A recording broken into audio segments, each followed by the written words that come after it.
लक्ष्मण कितने शक्तिशाली थे? इस प्रश्न का उत्तर देने के लिए मैं आपको एक कहानी सुनाता हूँ।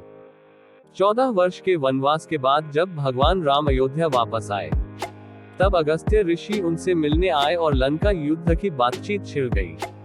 भगवान राम ने उन्हें बताया कि कैसे उन्होंने रावण और कुंभकर्ण जैसे उग्र नायकों का वध किया, और साथ ही लक्ष्मण ने इंद्रजीत और अत्रिकेय जैसे कई शक्तिशाली असुरों का भी वध किया। तब अगस्त्य ऋषि ने कहा, बेशक रावण और कुंभकर्ण बहुत बहादुर थे, लेकिन सबसे बड़ा असुर मेघनाद इंद्रजीत था। उन्होंने देवराज इंद्र से स्वर्ग में युद्ध किया और उन्हें बांधकर लंका ले आए। जब ब्रह्मा ने मेघनाद को छोड़ने के लिए कहा तो इंद्र मुक्त हो गए। लक्ष्मण ने सबसे शक्तिशाली व्यक्ति का वध किया, इसलिए वह सबसे बड़ा योद्धा बन गया। अगस्त्य ऋषि से भाई की वीरता की प्रशंसा सुनकर भगवान राम बहुत प्रसन्न हुए, लेकिन उनके मन में जिज्ञासा उठ रही थी कि अगस्त्य ऋषि क्यों कह रहे हैं कि इंद्रजीत का वध रावण से अधिक कठिन था।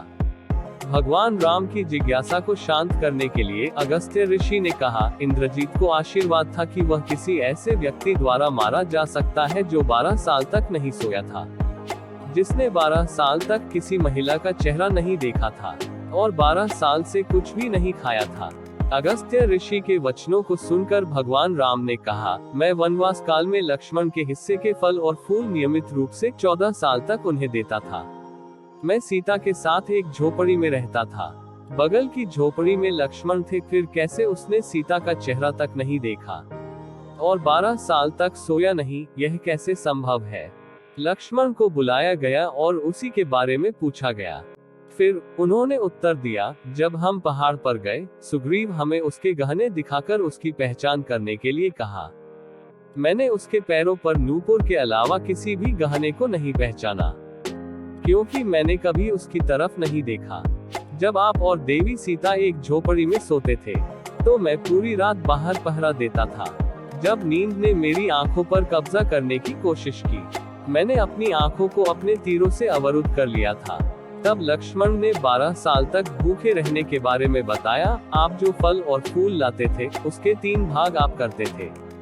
आप मुझे एक भाग देकर कहते थे, इस फल को लक्ष्मण रखो। आपने मुझे कभी फल खाने के लिए नहीं कहा।